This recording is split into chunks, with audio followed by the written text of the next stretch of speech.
Hello and welcome to Quick Learn Photography, straight to the point videos that teach you everything that I've learned in over 10 years of professional photography. I'm James, and in this video we're going to talk about RAW files and JPEG files as well, and by the end of it you're going to know what they are and when's best to use them. So you might have heard the term RAW files or shooting RAW. You might even see the settings in your camera, even phones do it now. You can shoot RAW. Now I remember when I started years ago, I saw it on my camera, I saw certain phrases online about shooting RAW, and that's what the professionals do. So I switched it over to RAW thinking, well, it's more professional, it's going to be better. It's far from the truth at the time, I didn't know. It is more professional, it does require more work, and you can get better images by shooting RAW, but by just switching it to RAW is not going to do anything. Okay, there's a lot more to it than that.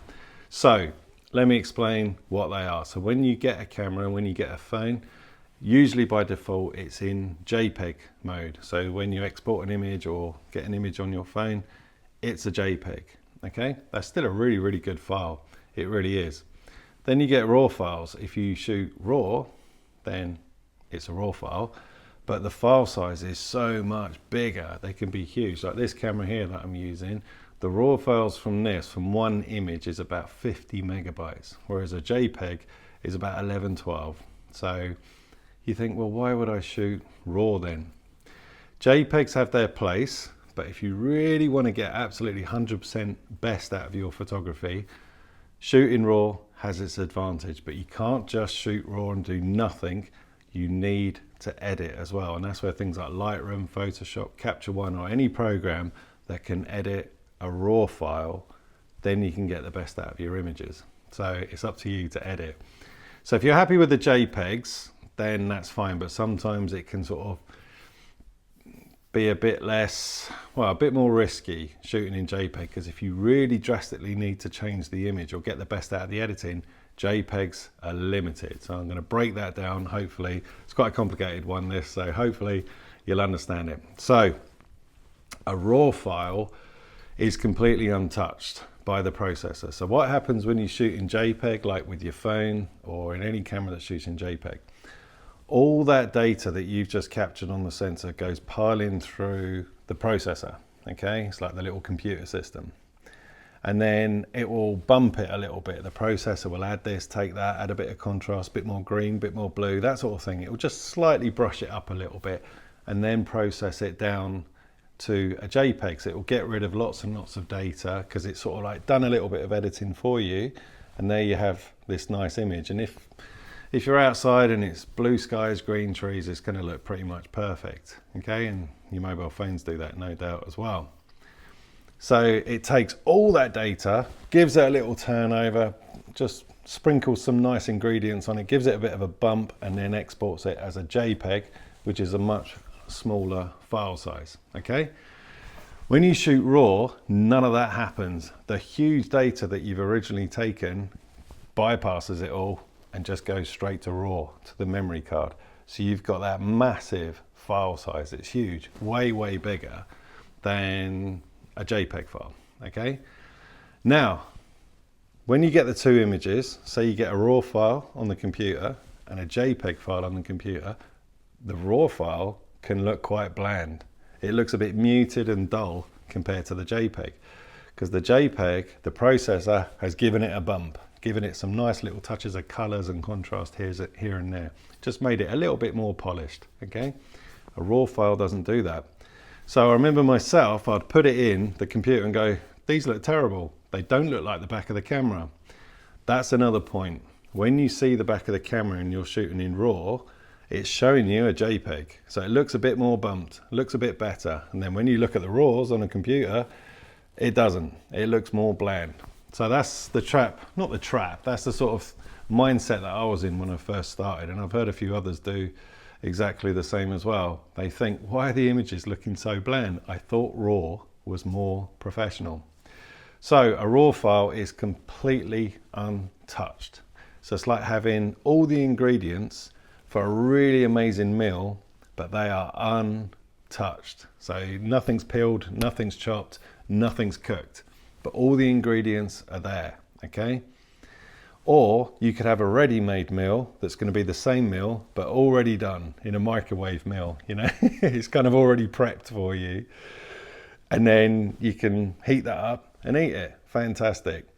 But if you give all those raw ingredients to someone who's going to do the best out of it, like a professional chef, you're going to get an amazing meal. Same with a raw file. If you're willing to edit it and get the best out of it, you will get even better images than what the JPEG will provide. So that's the benefit of shooting raw. It requires more time. Usually straight out of camera, it's okay, but JPEGs are better if you want to go straight out of camera. Now, I'll just say this quick, you can still edit a JPEG, you can still brighten the exposure and adjust things and all that, but the more you pull out of shadows and colors, the more it will deteriorate compared to a raw file. A raw file is like the tip of the iceberg. You've got so much data, so much depth in that image to play around with.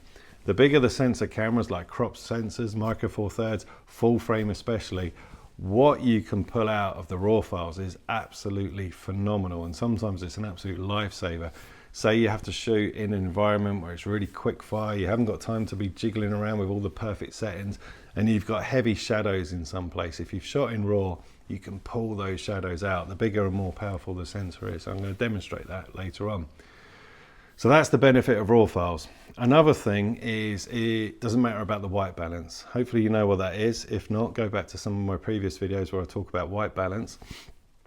The white balance doesn't matter if you've shot in RAW. Okay, you can adjust it to whatever, but in JPEG it's kind of baked in a little bit, so it's less malleable than a RAW file. Sorry, this is quite a heavy one, okay? So I'm going to demonstrate in a minute about a RAW file and getting the best out of it, and it kind of comes under dynamic range as well, which I'm going to do a video on because I use that a lot, okay? And that's why I use full frame cameras. So a RAW file is more professional, but it's completely untouched, but all that data is there for you to play around with, for you to get the best out of the editing. So if you want to be in complete control of the images, then that's where RAW files come in. If you're just doing general photography, JPEG's fine, absolutely fine, and you can still edit that as well. No doubt your phone, you're shooting in JPEG, and when you edit that or pull up, now even on Instagram there's a good editing tool, so that's a JPEG, that's absolutely fine. But if you want to get the best out of your images, really the best, then RAW is where it's at. So I hope that makes sense. Let's have a look at some RAW files now. Okay, so I'm going to show you some RAW files now from 3 photos from this shoot I did a while ago for an event. So this is the edited version. You can see here I'm in Lightroom now, and this is all what I've done. And the panel goes all the way down, and I've done lots of bits and bobs, just making it better. The colours are vibrant, it's popping and everything. But now this was a really grey overcast day. So if I click over to the original, so that is what came straight out of camera, and this is a RAW file. And you can see on the develop module over here, and I'm going to go into Lightroom later, some more videos how to use Lightroom better. Nothing's been touched. So this is a RAW file straight out of camera. It's a little bit underexposed because I wanted to preserve the highlights, so I kept it that way. But you can see what you can do with editing. Kind of like that chef illustration, you can do what you like. And the bigger the sensor of the camera, the more you've got to edit with, and it just makes everything pop. So not even the JPEG would be this good. So yeah, I've done a lot of work to it. So let's go to the next one. Really vibrant, energetic image. There was a big crowd behind him. He was getting everyone cheering. This guy's nuts, by the way. This is Andre Burton for Salt Rock, and he jumps around like a lunatic all over those platforms on his mountain bike. So go on YouTube and watch him. He's insane. But this was a grey muted day, so you can see all the edits I've done, really pulling out the shadows, dropping the highlights, bumping the colours and stuff. Let's go to the RAW file. There's the RAW file. And it was a grey overcast day. So that is not a very exciting shot, is it? So even if I raise the exposure a bit, it's still pretty flat and muted, isn't it? The RAW files don't really bump anything. It's okay, tells a story. But if I go back to the edit, everything pops a little bit more, and you can just make it so much better. It takes more work, but you can get so much more out of it. Let's go to the next one. If it will load. This one's good. So there he is on top of his van jumping around. You got the highlights behind him. So this is edited. You can see all the work I've done. I've dropped the highlights right the way down. Let's bring that up. So you're losing detail in the highlights. Pull it down, but the RAW file has managed to retain all this detail. So again, that's because it's a big sensor camera. So let's go to the RAW file. There. Not very exciting, isn't it? And even if I pull the exposure up and do nothing else, it's a pretty flat, horrible, muted shot compared to that.